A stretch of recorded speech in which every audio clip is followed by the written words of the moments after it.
Eu quero convidá-los a chegar no livro de Gênesis, capítulo 5.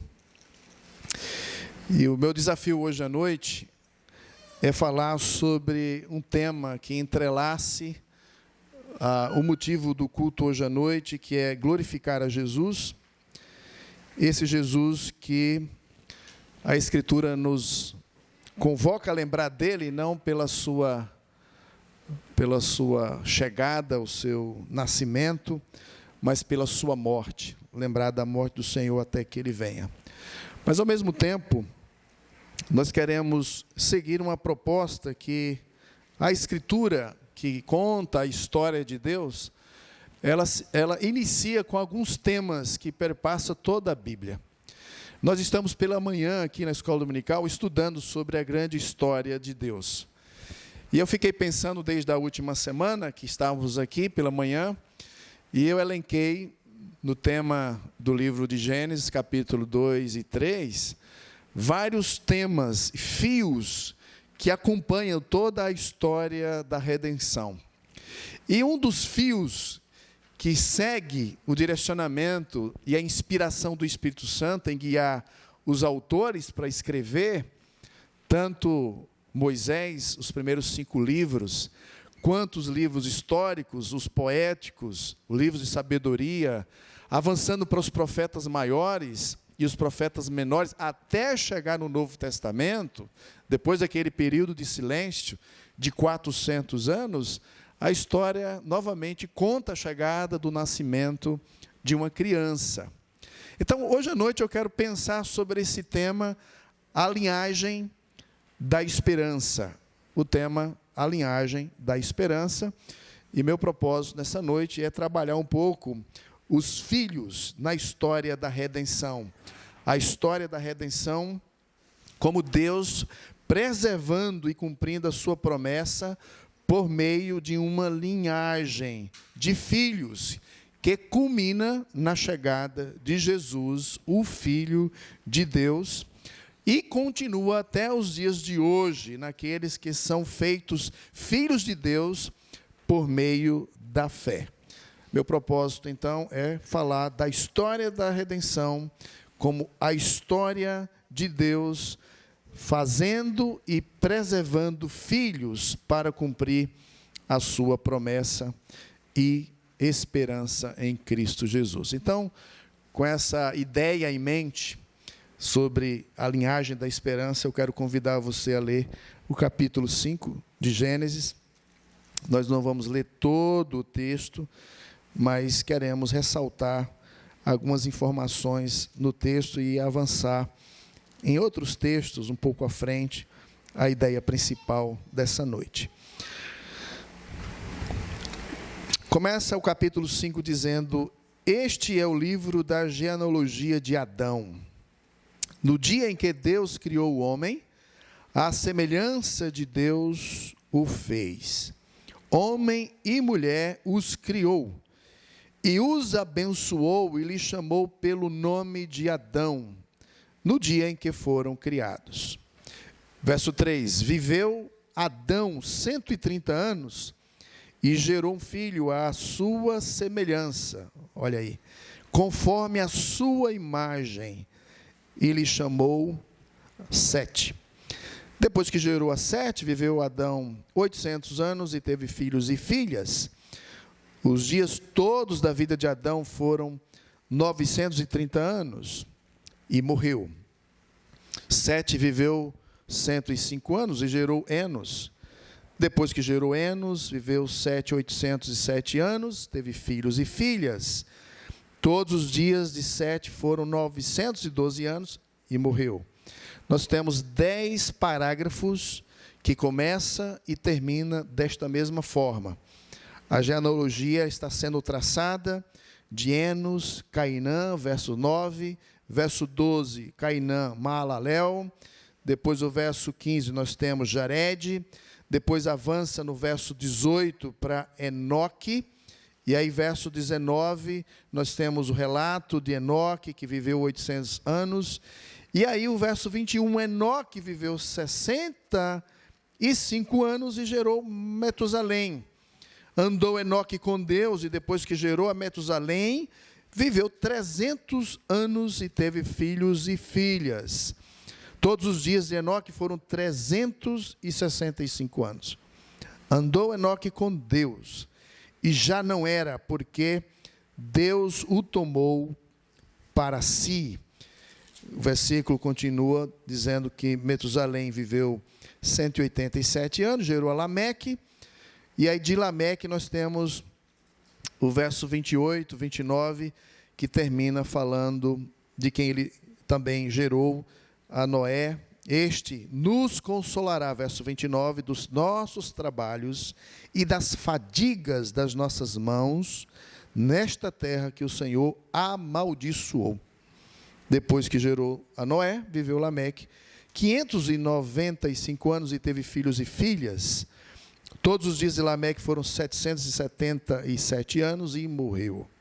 Era Noé da idade de 500 anos e gerou a Sem, Cã e Jafé.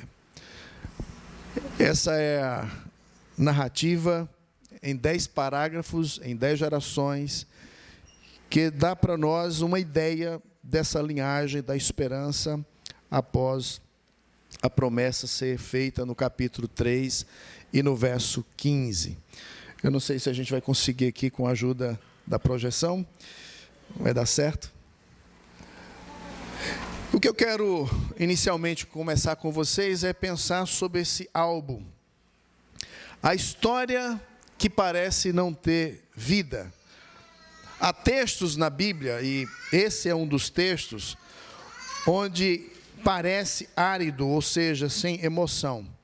Nós temos a informação repetida, cada nome há um eco, e morreu, e morreu, e morreu, pelo menos 10 vezes, e esse é o som da queda.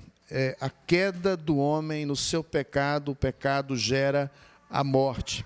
Mesmo que Adão viveu 930 anos, ele de fato morreu conforme Deus tinha dito. Mas ao mesmo tempo nós temos outro som, e o outro som é e gerou, e gerou, e gerou 10 vezes a ênfase dessa nova geração. E aqui a gente chama de som da graça. O som da queda, você vai morrer, e a história avança com esse som da graça de Deus, que é gerar filhos. Enquanto a morte ecoa o juízo, o nascimento ecoa a esperança. O nascimento ecoa a esperança. Imagine esse álbum de família, com páginas bem antigas, amareladas, e você talvez olhe alguns nomes alguns que já se apagaram, você não tem informações ao certo de quem que está se referindo, mas o fato é que aquele álbum conta a história, uma história de vida, conta uma história de continuidade.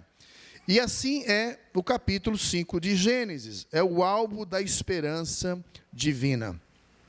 O que parece uma genealogia esquecida é, na verdade, a trilha do Deus que não esquece as suas promessas.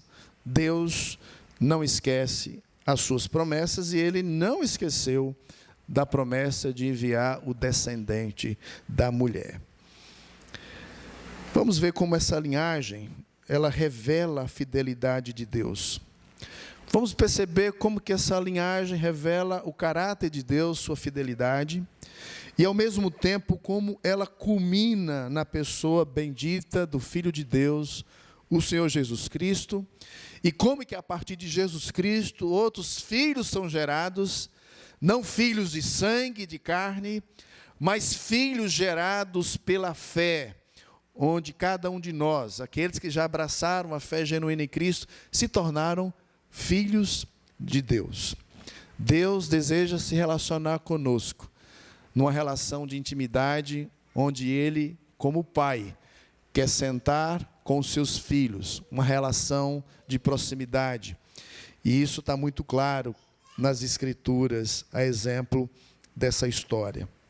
Eu quero separar aqui 3 momentos onde eu quero apresentar características ou atos dessa história, onde nós constatamos a linhagem da esperança, os filhos na história da redenção.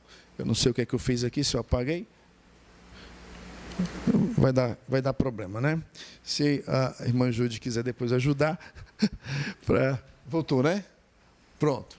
Então, nós temos aqui algumas ajudas. Nós vamos tratar um pouquinho sobre essa primeira imagem, e a gente está chamando aqui de promessa, a linhagem da promessa. E a gente vai pensar aqui um pouquinho na informação do texto de Adão, a esperança. Como que a esperança brota a partir desse relato de gerações que Moisés registrou aqui. A linhagem da esperança, ela se espalhou não pelo primogênito de Adão, que no caso foi Caim. Ele matou Abel, como nós já sabemos, e nós temos o primogênito aqui avançando de modo a estabelecer um padrão de piedade que termina com a figura de Noé, conforme nós lemos aqui no verso 32. Gênesis capítulo 5 nos traz uma lembrança. Qual é a lembrança? Se você observou aí no início da leitura do capítulo 5, nós temos o versículo 1 dizendo que Deus criou o homem à sua imagem e semelhança.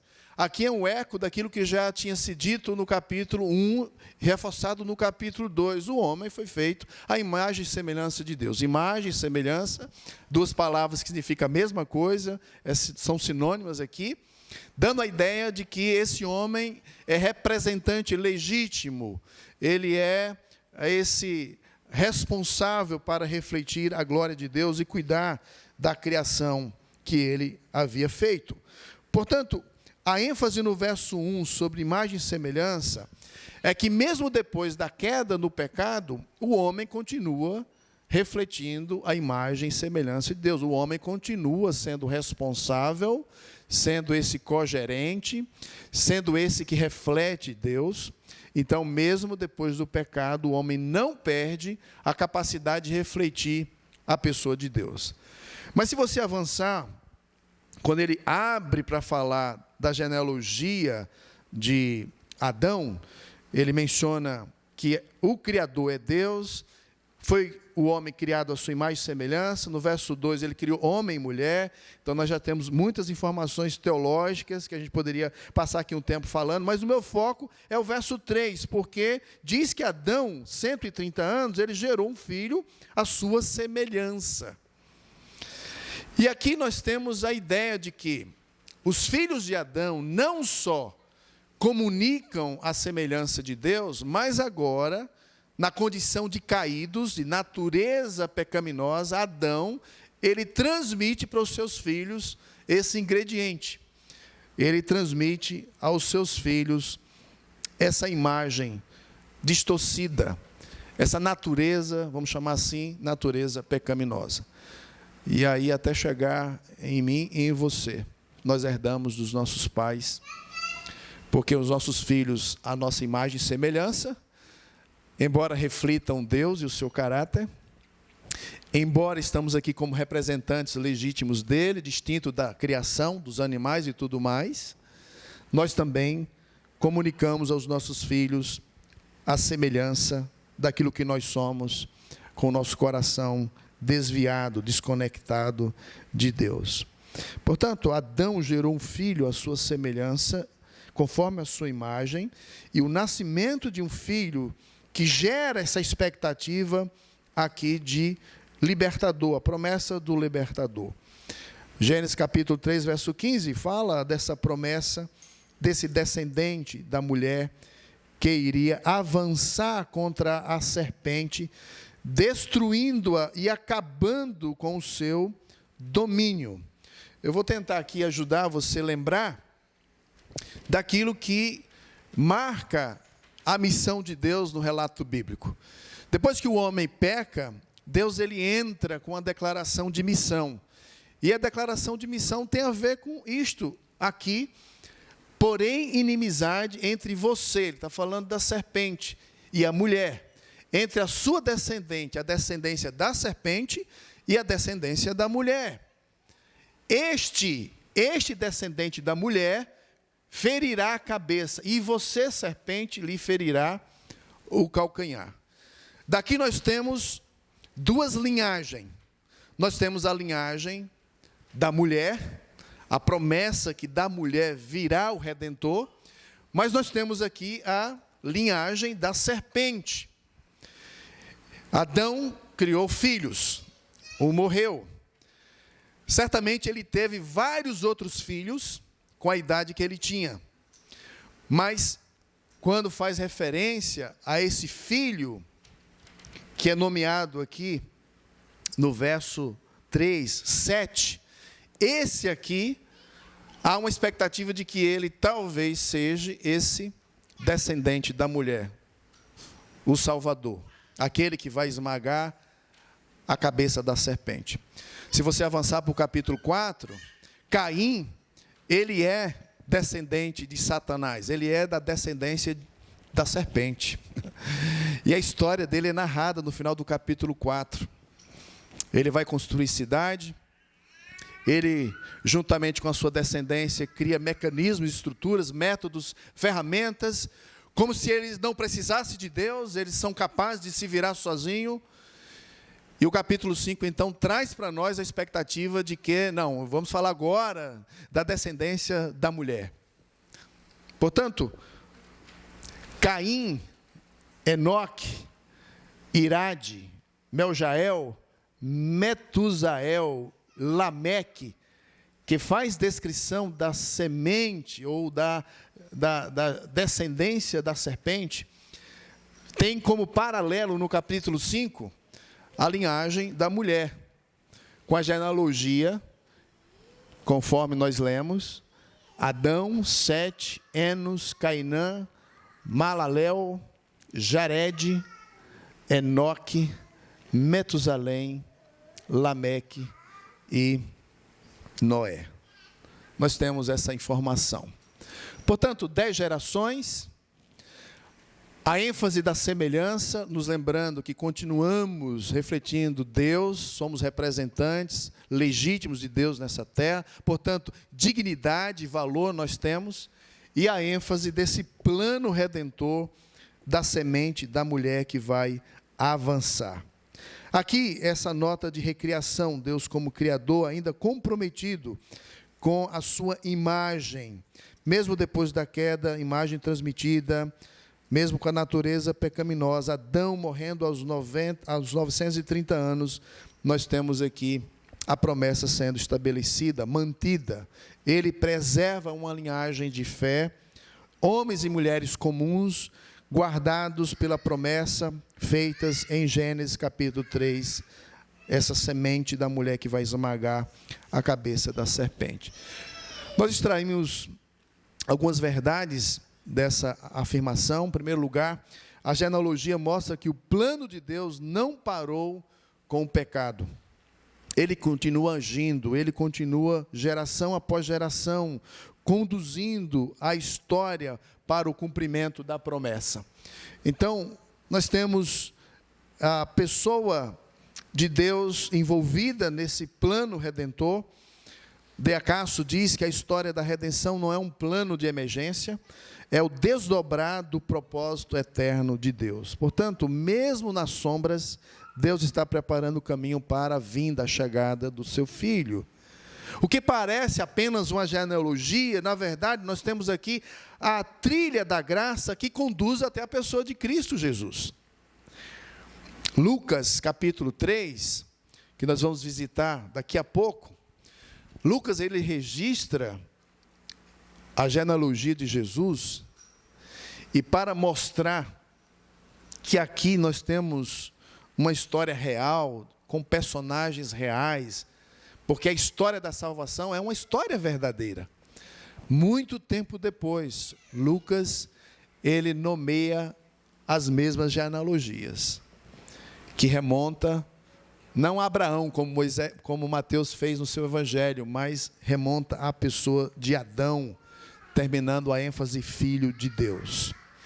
Portanto, cada nome de Gênesis 5 é uma flecha que aponta para Cristo. Adão falhou, mas Cristo é o novo Adão. Sete nasceu em lugar de Abel. Cristo é o substituto perfeito. Enoque, ele anda com Deus, ele tem piedade, intimidade. Cristo é aquele que veio andar entre nós. Relembrando, um pouquinho o eco de Gênesis capítulo 1 e 2, Deus assumiu uma forma humana e vinha conversar com Adão e Eva. Certamente Deus assumiu uma forma humana e vinha conversar com Enoque. E um certo dia a conversa estava tão gostosa, estava tão agradável, uma conversa tão intensa, que parece que Enoque estava muito distante da sua casa. E Deus disse: é melhor você ir comigo.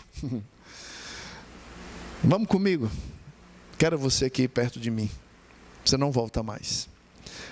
O texto diz que ele foi trasladado. E você já lembra da palavra arrebatado? Que é uma lembrança de que você que crê em Jesus experimentará tal coisa.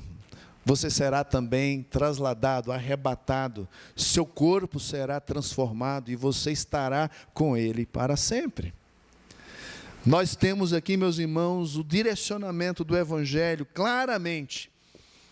Uma esperança, certamente, Noé deu para a sua geração, ou Enoque deu para a sua geração, porque ele era um pregador. Se você conferir lá em Hebreus capítulo 11, o escritor de Hebreus fala dele, como também Judas fala que era um pregador, ele era um profeta. E ele anunciava a chegada deste justo.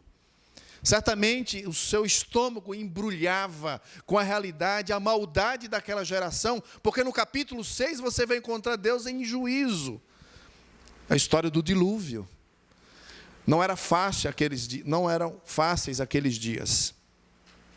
E Noé teve que lidar com os seus semelhantes, numa convivência difícil, onde as pessoas não andavam com Deus, não eram íntimos de Deus. E, portanto, fica para nós essa mensagem, esse eco de esperança. Deus abençoa e preserva os que andam com Ele pela fé. Deus abençoa e preserva. E aqui, certamente, Moisés está querendo preparar os seus leitores para o que vem no capítulo 6 e 7, e 8 também. Noé, como diz o texto, é aquele que vem para trazer alívio. Cristo, meus irmãos, é aquele, de fato, que traz o verdadeiro descanso e alívio para as nossas almas. Não tem como ler textos como esse e não lembrar do Evangelho todo o tempo. Nós estamos, então, diante dessa flecha que aponta para Cristo. Essa genealogia tem tudo a ver com a pessoa de Cristo Jesus. Portanto, eu quero fazer algumas aplicações. Eu acho que não está aqui. Mesmo quando a cultura se afasta de Deus, Ele continua gerando uma linhagem fiel. Deus sempre vai preservar os seus remanescentes. Por mais que a nossa geração está indo de mal a pior, e Paulo disse que vai ser assim mesmo, nos últimos dias serão difíceis, os homens se tornarão difíceis.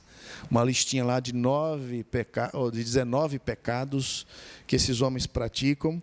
Precisamos lembrar que Deus vai sempre continuar gerando uma linhagem fiel a Ele. Irmãos, aqui talvez fica para nós a ideia de gratidão. Poderia ser você do outro lado, ou não? Por que você está aqui? Por que você conheceu o Evangelho? Por que você se dobrou a esse Evangelho?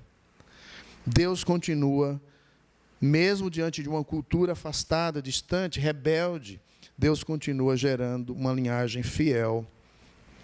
Você faz parte desse fio da esperança. Você que caminha com Cristo. Você foi chamado a andar com Ele, mesmo em meio às diversidades, dificuldades, e mesmo no meio de uma história de morte. E morreu. Deus, Ele nos convida a confiar nele. De modo que nós estamos como Enoque, aguardando a profecia que ele deixou lá em Judas, versículo 14 e 15. a profecia de que o filho vai voltar, o filho virá. E nós estamos aqui aguardando a sua chegada, como uma corda vermelha que atravessa a história. A promessa da redenção passa de mão em mão, de Adão a Noé, de Abraão a Davi, até chegar no Messias, o nosso Salvador. Mas essa linhagem, ela não é apenas humana. Ela alcança o seu ponto culminante em um filho singular. Muitos filhos foi gerado. Você tem a história completa nas genealogias que você vai encontrar, principalmente em Mateus e Lucas. Mas agora eu quero falar do filho prometido. Eu quero falar dessa esperança não prometida, mas eu quero falar da esperança encarnada. A encarnada. E, como eu mencionei agora há pouco, nós estamos diante de um texto que ele é um texto em que Moisés, de alguma forma, obteve esse livro de genealogia. Muitos anos se passaram. Esse livro foi preservado, Moisés registrou aqui. Se você avançar um pouquinho nos livros bíblicos, você vai chegar aí no livro de 1 Crônicas, se você puder dar um pulo lá. Dá um pulo lá em 1 Crônicas, muito tempo depois, inclusive do período exílico, você vai ter no capítulo 1, o cronista fazendo referência, logo na abertura do seu livro, nós temos aqui uma genealogia, e você começa com os nomes desses descendentes de Adão. E quais são os nomes que abre aqui? Você tem os mesmos que nós lemos lá no capítulo 5, de Gênesis. Adão, Sete, Enos, Cainã, Malalel, Jared, Enoque, Metusalém, Lameque, Noé, Sem, Cã e Jafé. Tempos depois, como eu acabo de mencionar, dá um pulo aí em Lucas, capítulo 3. E aí sim, não só mencionar, agora ler com vocês. Lucas, capítulo 3. Você vai encontrar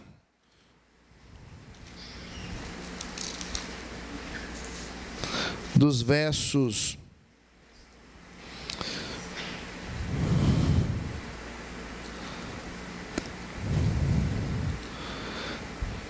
30, ele vem, né, de trás para frente, né, para o início, para terminar com Adão. Então veja aí o versículo 36. Salá, filho de Cainã, Cainã, filho de Arfaxade, Arfaxade, filho de Sem, ok? Filho de Noé, filho de Lameque, aí vem os nomes. Lameque, Metusalém, Metusalém, filho de Enoque, Enoque, filho de Jared, Malalel, filho de Cainã. Verso 38, você tem aí então Enos, filho de Sete, e este filho de Adão, e ele termina dizendo filho de Deus. Quando Lucas escreve a genealogia de Jesus, ele faz algo surpreendente. Ele termina dizendo que Adão é filho de Deus. Filho de Deus. É como se ele dissesse: esse Jesus aqui, ele é o novo Adão. Aqui está o novo Adão. Aqui está o verdadeiro Filho de Deus, em quem toda a linhagem faz sentido, em quem toda a história contada até aqui tem o seu significado. É a pessoa de Jesus Cristo. Jesus como esse filho que Adão deveria ter sido. Jesus é esse filho que Adão deveria ter sido. Adão falhou. Onde Adão desobedeceu, Cristo obedeceu.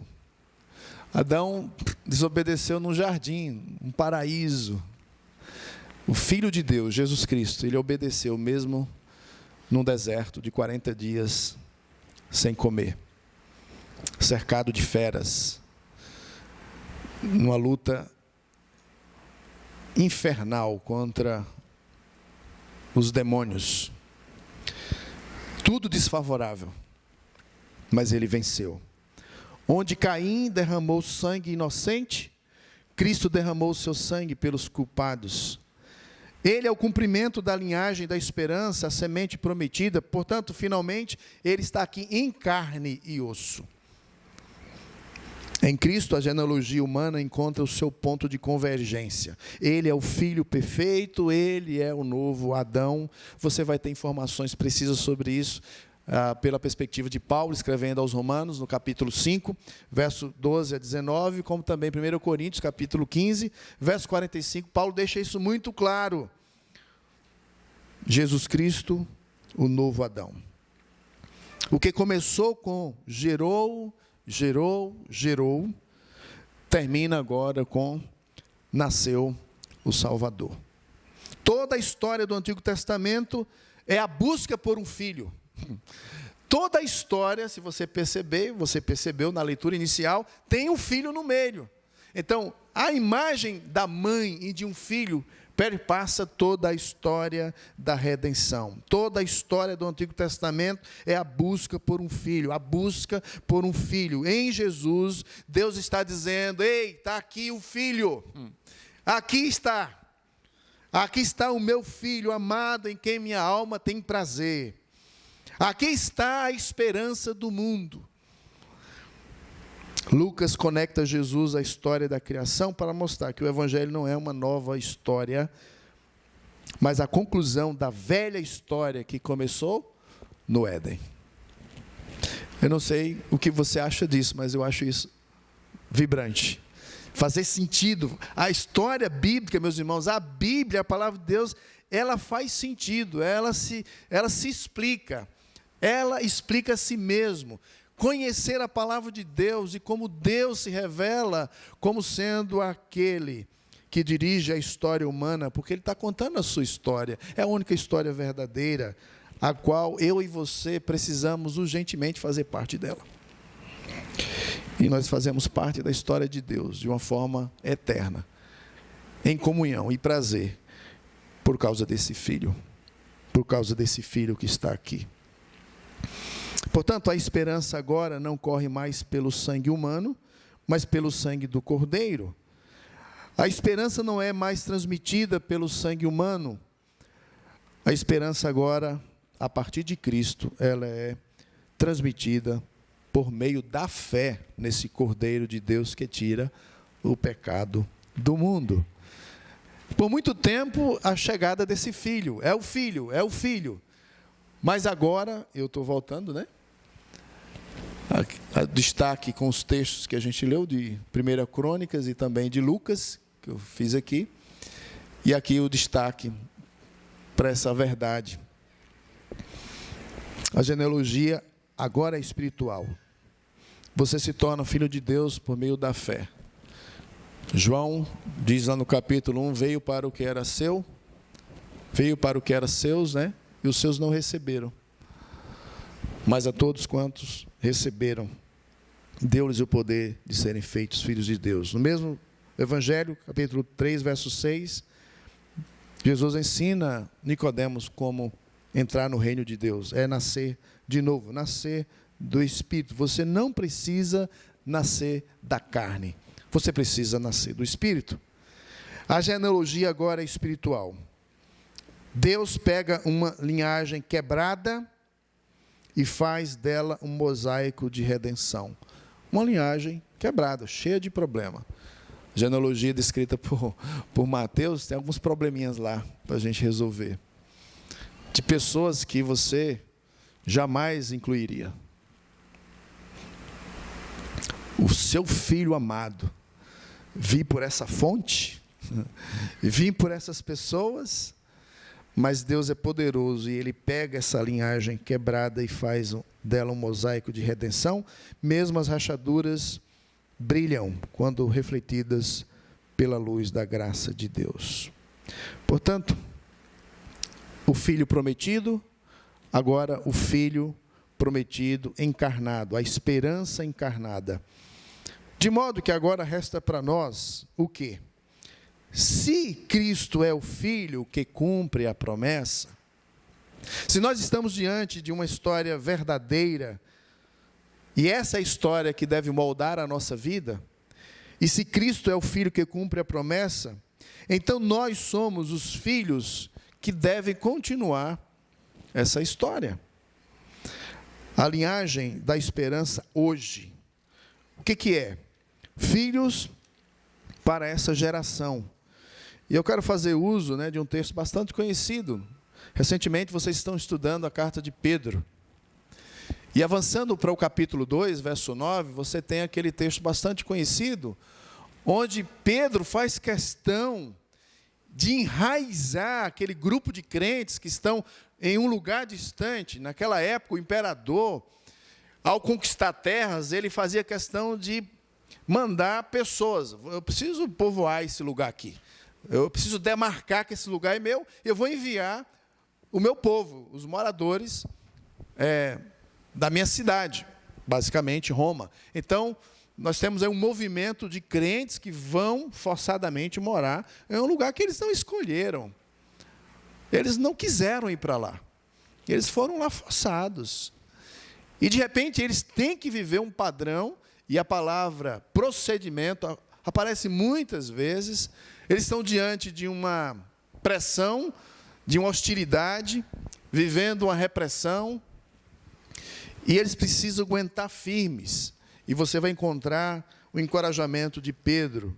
Eles estão vivendo ali como forasteiros. Portanto, quem são vocês? Vocês, de acordo com Pedro, sois geração eleita.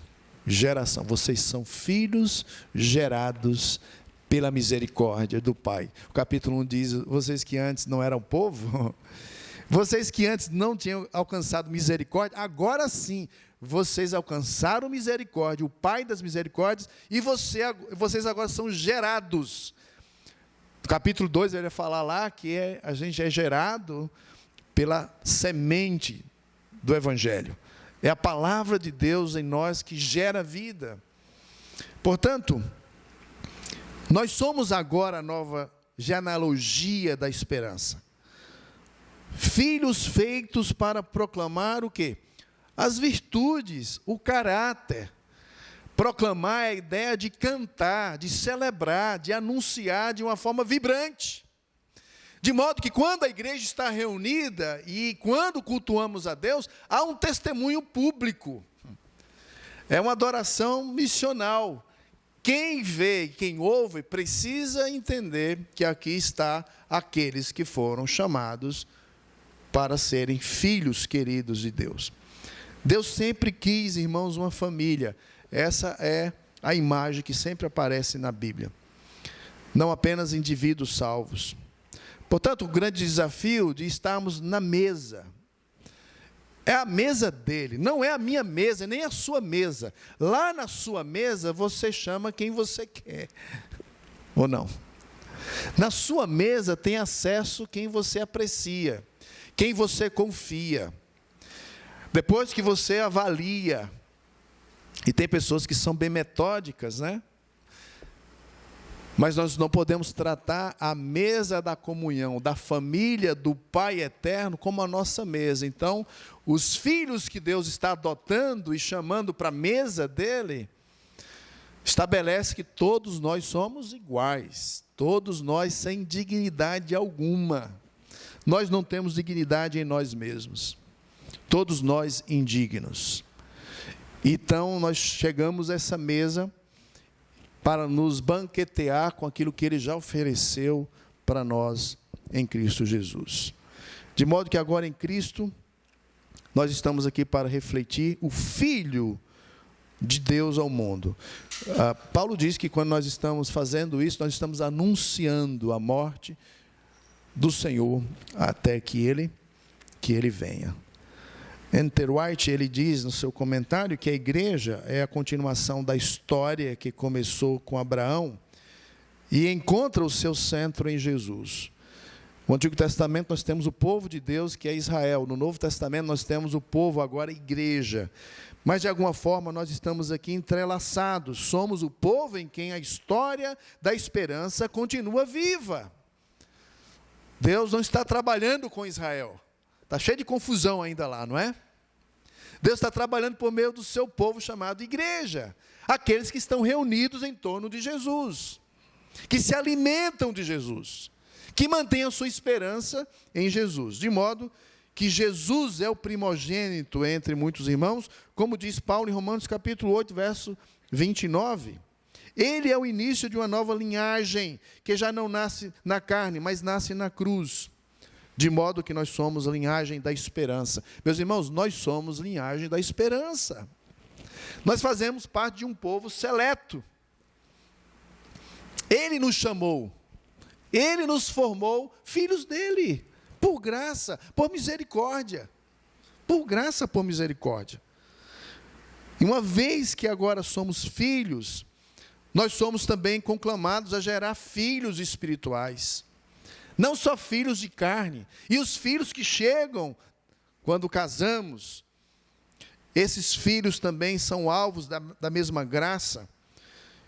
E mesmo aqueles que não são casados e não podem ter filhos, são também convidados a fazer parte desse movimento de estender essa linhagem. Estender essa linhagem. Como? Proclamando o Evangelho. Como? Anunciando esse Evangelho de forma discipular, restaurando aquilo que é quebrado, famílias, casamentos, vidas, qualquer que seja a área, discipulando vidas. Nós somos a geração que carrega o nome do Filho. Portanto, o nosso grande desafio é transmitir à próxima geração. A imagem aqui é daquele corredor que vai passar a tocha olímpica de mão em mão. A chama não é nossa, a chama é do Filho. Portanto, nosso papel é mantê-la acesa até o fim. De modo que eu quero concluir essa mensagem convidando você a considerar esse tema. A genealogia continua. A genealogia aqui é a genealogia da graça, que ela não termina em Jesus. Ela se expande através de Jesus. Jesus como sendo o alfa e o ômega da linhagem divina. Jesus como sendo o primeiro e o último. Hoje, cada um de nós, cada crente em Cristo Jesus, precisa se ver na história de Deus como sendo responsável para desempenhar o seu papel. Qual é o seu papel, meu irmão, nessa história de Deus? O seu papel é filho, você é filho amado de Deus. Você está aqui para refletir a imagem desse Pai, pelo poder do Espírito Santo, pelo poder da palavra. Na história de Deus, da grande história, você como filho está aqui para figurar e viver com intensidade e com muito privilégio isso que Deus está nos dando. Deus ainda está escrevendo nomes no livro da vida.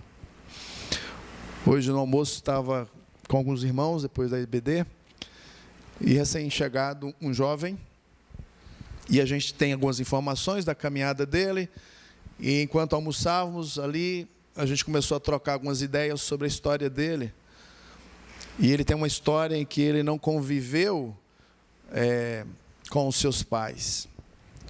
A mãe dele engravidou com 15 anos, houve uma rejeição por parte do seu pai, e aquela dificuldade também como uma mãe adolescente, jovem, foi criada pela avó, depois pela bisavó. Você imagina a cabeça.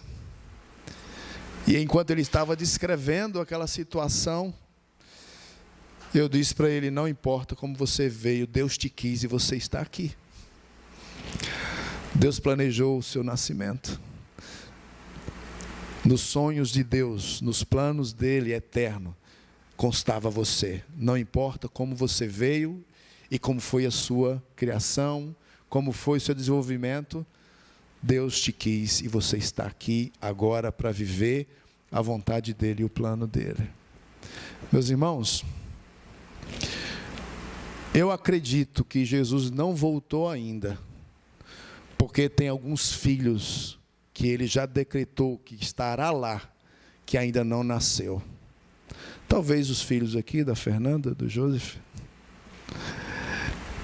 Talvez o seu filho que ainda você não casou e você vai ter, eu não sei. O que eu sei, e a Bíblia revela, que Ele quer encher aquele lugar de filhos dele. De filhos dele. Portanto, se você está hoje à noite aqui ou vai acompanhar essa mensagem pela transmissão, talvez a pergunta é: você já faz parte dessa linhagem? Você já faz parte dessa linhagem? A linhagem do Redentor? Você já faz parte? Deixe que o Espírito Santo possa gerar em você a vida do Filho. Você não precisa fazer muito esforço. Você não precisa tentar consertar a sua vida. Você não consegue consertar a sua vida. Você não precisa usar desculpas que muitos usam. Não, eu não tenho condições, eu preciso ainda deixar algumas coisas. Eu sei que você precisa deixar muitas coisas, como eu ainda estou tentando deixar algumas coisas. Você não consegue.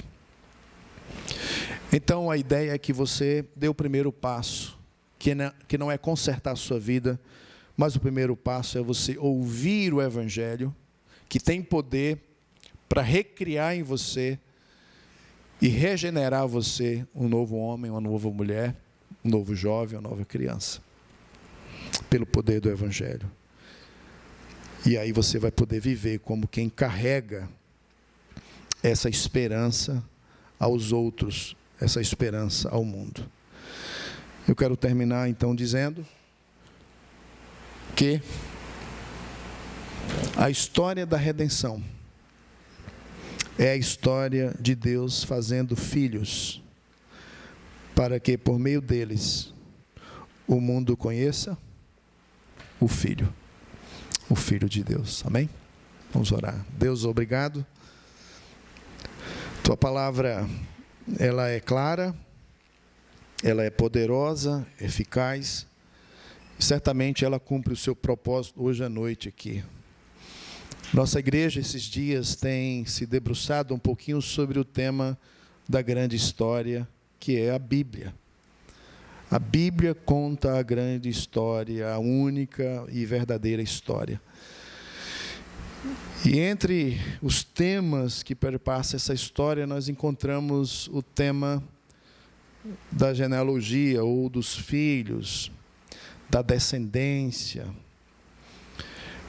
E nós, ó Deus, aprendemos hoje à noite um pouquinho mais sobre como que o Senhor preservou a Tua promessa, como que o Senhor cumpriu a Tua missão de enviar Jesus Cristo, o Filho amado, para que por meio dele nos tornássemos os Seus filhos eternamente. Nessa noite, Pai, agradecidos somos, porque já compreendemos essa verdade. E é bom revisitá-la. É bom lembrar, ó Deus, desse privilégio. Quando a fé raiou, brotou em nós, raiou a luz nessa escuridão interna, nós, ó Deus, aceitamos pela fé a oferta graciosa do Teu Filho, recebemos o perdão dos pecados, recebemos a bênção do Espírito Santo, de modo, ó Deus, que agora, como filhos amados Teus, estamos aqui agora, nesse tempo, vivendo a realidade de exercer o papel de sermos os Teus filhos e de sermos testemunhas para conduzir outros filhos ao Senhor. Nós agradecidos também nós somos pela verdade declarada, que faz com que talvez alguns que estão aqui entre nós, eu não sei, ou alguns que vão nos acompanhar pela transmissão, que não são crentes em Cristo, que não experimentaram, não tiveram a experiência do novo nascimento, que o Senhor, por graça e misericórdia, realize em seus corações, promova a fé salvadora neles. Nós te pedimos, Pai, por essas coisas, que o Senhor fortaleça a Tua igreja, para que possamos continuar nos alegrando por fazer parte da Tua descendência, da Tua história, e agora fazemos parte dessa história que busca reunir outros filhos amados a Ti. Louvado seja o Senhor, glorificado seja o Teu Filho Jesus, hoje e sempre. Amém e amém.